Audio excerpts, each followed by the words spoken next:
Sa punto ito, makakausap naman natin si Attorney Sandra Coronel, abogado ng Pag-ibig Fund. Attorney Coronel, magandang tanghali. Si PR Kang Helpo ito. Magandang tanghali, Pia. Oho. Attorney, ano hong reaksyon ninyo ngayon na nahuli na ang negosyanteng si Delphine Lee at nagkaroon pa ng konting pagkakalito, no, kung legal ba o hindi yung pagkakaaresto sa kanya? Pia, napakaganda ng pakiramdam ng mga members ng Pag-ibig Fund, siguro including kayo, sa pagkakaaresto ni Delphine Lee dahil finally, uusad na ang kaso na final ng Pag-ibig in behalf of its members para sa pandarambong na more than 6.5 billion na ginawa ni Delphine Lee sa members ng Pag-ibig Fund. So very welcome ang development na ito at handa na tayo na magpresenta ng ebidensya laban sa kanya. Oho.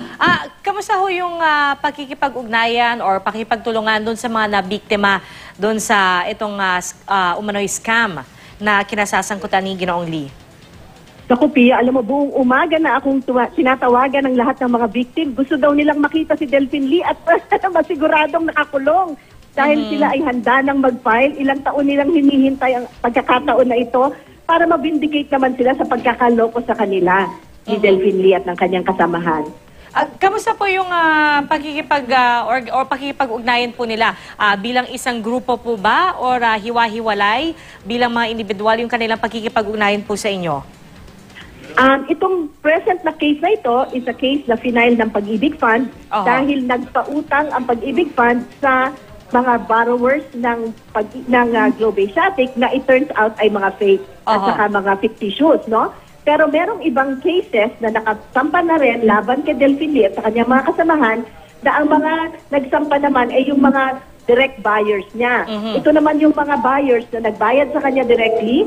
Tapos, it turns out, yung titulo pala, nung property na binayaran nila, naka-prenda na sa Pag-ibig under a loan agreement already. So, na-double sale sila, pero tinanggap ni Delphine Lee din ang payag nila. Kaya sila din ay biktima. So, itong mga direct buyers na sinasabi po ninyo, attorney, hindi na po sila nakikipag-unayan po sa inyo, kumbaga diretso or independent na yung paghain nila or pagsampa ng kaso?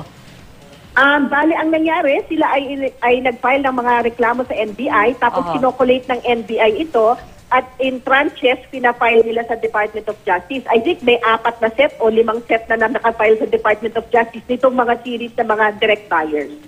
So, sa ngayon ba, attorney, meron ho pa bang mga iba pang sangkot na hinahanap or balak sampahan pa or paghainan pa ng ibang reklamo?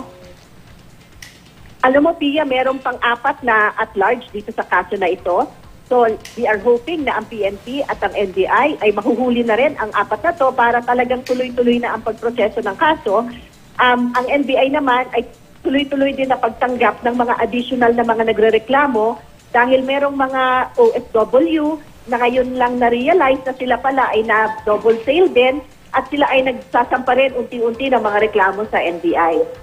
Alright, attorney, maraming salamat po sa inyo. Attorney Sandra Coronel, abogado ng Pag-ibig Fund. Magandang tanghali po.